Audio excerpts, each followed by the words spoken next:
किसी ने फूल से पूछा कि जब तुम्हें तोड़ा गया तो तुम्हें दर्द नहीं हुआ? फूल ने बड़ा ही प्यारा जवाब दिया, तोड़ने वाला इतना खुश था कि मैं अपना दर्द भूल गया।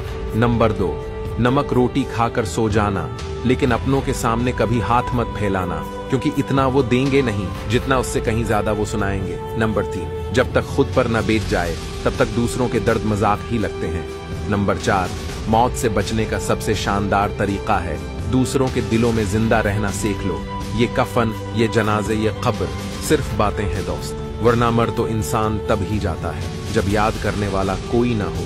नंबर 5, हंसते रहो, इसलिए नहीं कि आपके पास हंसने की वजह है, इसलिए कि दुनिया को रत्ती भर फर्क नहीं पड़ता आपके आंसू से।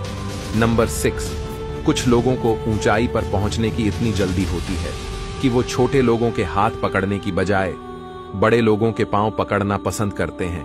नंबर 7, जो खोया है उससे बेहतरीन पाएंगे। सब्र रख मेरे दोस्त, दिन अपने भी आएंगे। अगर आप इन बातों से सहमत हैं तो कमेंट में यस जरूर लिखना।